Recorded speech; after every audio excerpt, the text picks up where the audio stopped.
bago nating FL5 na nakuha. Boost Blue 2024 Honda Civic. Ikutin natin para makita natin kung anong mga nakalagay dito. Unahin natin sa likod. Wing,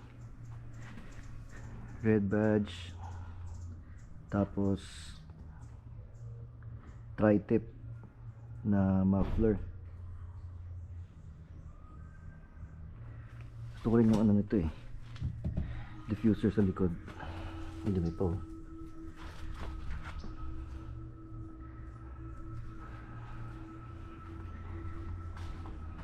Siyempre lagyan natin ng baby on board kasi meron tayo ano dito eh, car seat.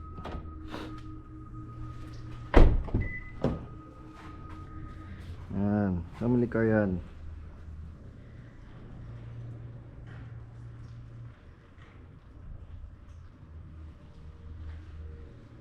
Family car natin para kay Kyle, kaya kailangan lagyan ng wheels 19 by 9 and a half.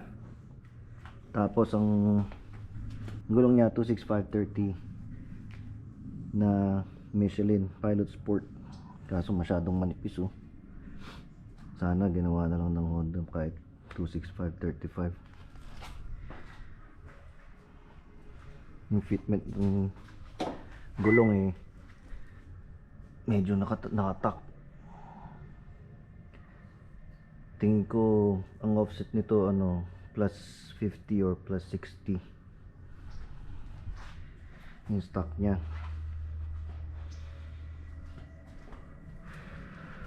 Nilinisan ko to kanina kaso ang hirap linisan dito oh.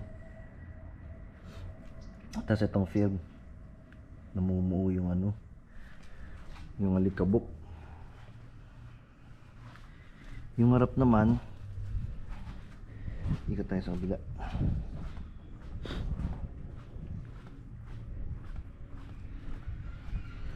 Karlinis ko lang nito eh. Yung harap naman may Brembo dito. Tapos wheel locks yung nagpamahal dyan. Putangin lang yan. Yung harap maganda yung harap kaso ayoko nito oh. Yung mga gloss black ang hirap linisan kaya yan ang nag-watermark so. Yung watermarks pwede na no.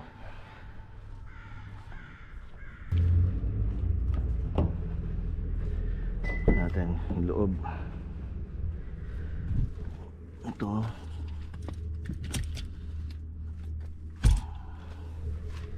loob niya Alcantara dito. Ito may ano to, may LED lights.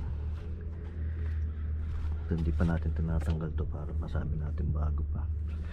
Maganda yung upuan, one of my favorite. Pati yung seatbelt kulay pula. Ito binigay lang sa akin to ng Honda, Ball Honda, yung all weather mats. Marami tayong mga nakuwang items sa Ball Honda kaya maraming salamat kay Ate Leia, nagtatrabaho doon, tropa.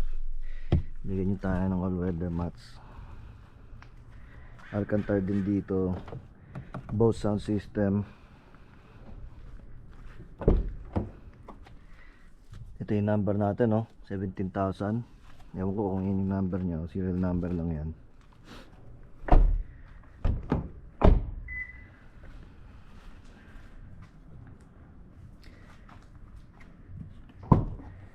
Sa likod meron pa tayo ditong yung red floor mat. Ito basura na to. Tapos ito yung plate holder sa harap pero hindi natin lalagyan yan. May all weather mats din tayo dito sa likod, yun ang dumi. Meron siyang subwoofer pero hindi naman malakas. Yung likod. Check natin. Walang ano to eh. Wala siyang spare tire, pero meron siyang kit. Ayun ang kit. Yung kit niya. Hindi nilalagyan ng spare tire yung mga tire para daw mas magangin. Kung anong kabalbalan yun. Tapos meron tayo nito para matakpan yung likod. Oh. Ayos din. Hatchback. May takip din dito.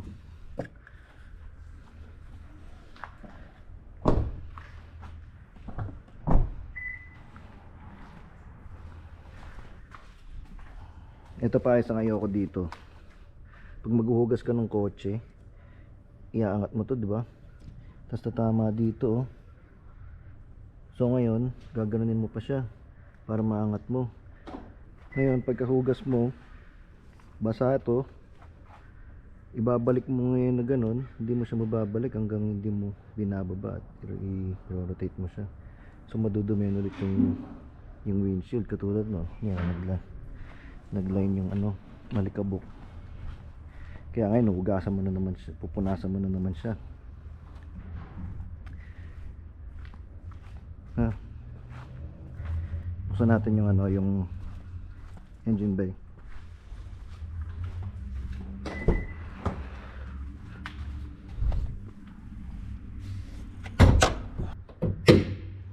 Ayoko to, mga ano, gloss black, nag-watermark. So ayusin natin pagpunas namin. Ito engine bay. Itong spoon filter, kalalagay ko lang nito nung nilabas. Mga 500 miles nung una pinalitan yung air filter na spoon. K20 turbo, nagpo-produce to ng ano ba, 320 horsepower, mga ganun.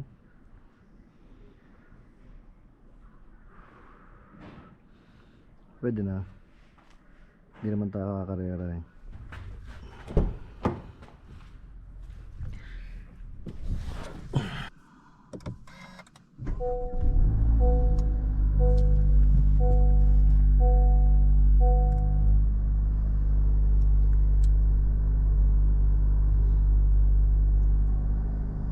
Yan o, lamig na aircon yan.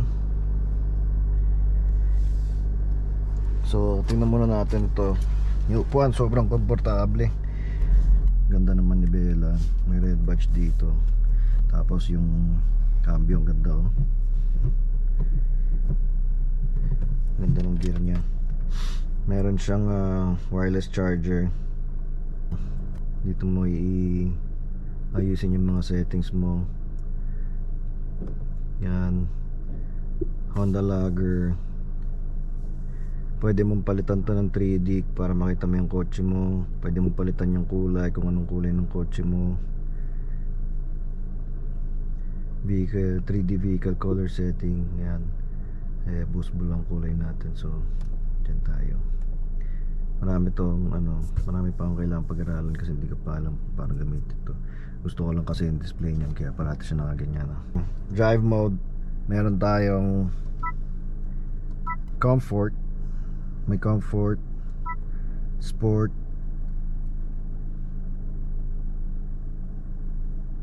kulay red siya, individual. Ito yung sarili mong setting, depende sa'yo kung anong klaseng setting ang gusto mo.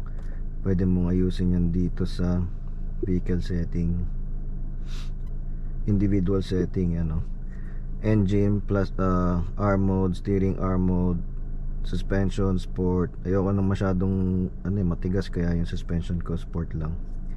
Engine sound, meron siyang ibig sabihin nakabukas yung valve nung ano, nung tri-tip na muffler. Pero pagka gusto mo plus R mode, pipilitin mo lang to, ano na siya, R mode na siya, racing mode ka na yan. Oh, tanga nang yan oh. Odometer natin, odometer reading natin 691 miles. So nagamit ko na siya ng mga 1 week sa trabaho. Ini-enjoy ko muna. Meron dalawang USB. Sa likod walang USB, wala nang aircon. Two-seater lang sa likod pero meron siyang lalagyan ng kape doon para pagka race mode pwede kayong kape-kape dyan. Hindi nga lang kayo pwede mag-charge.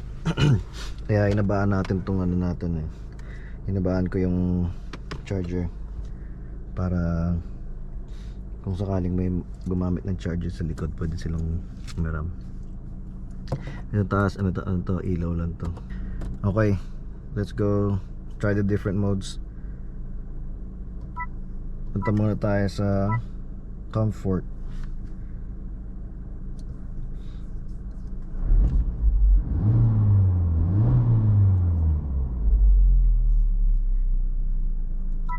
Sport.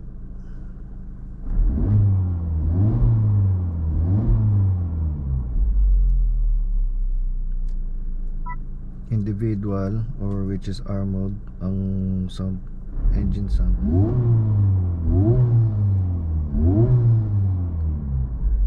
Okay. Huh? It's not fast. Bro, you did not try that. Bro, it's a type R, bro. Okay, anything for a track is not slow as hell. I don't know what your version of not fast is. Bro, I gotta explore it. You wanna try? You wanna try? Let's go buy some big. Yeah, bro, this is cool, dog. I'm your videographer right now, so I gotta focus, bro. So I don't fuck up your shot.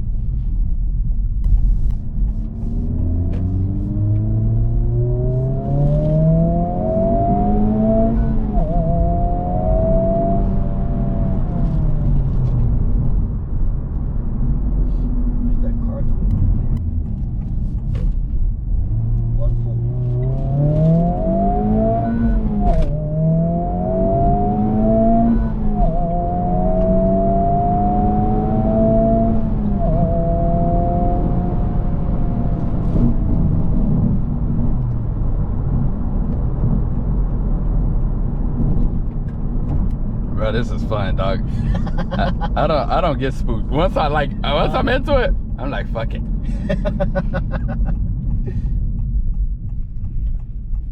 I'm with my brother. I ain't worried about shit.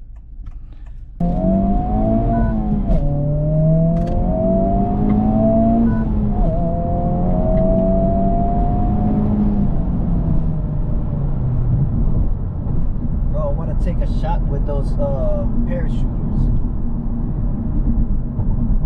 I'm gonna stop right there.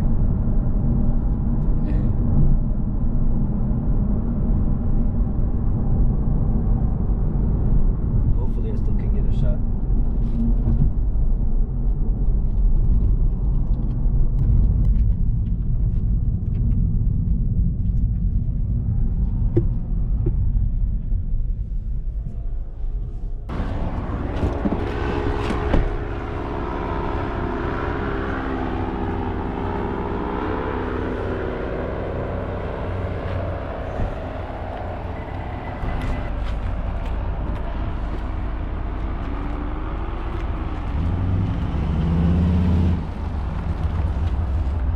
Nice car.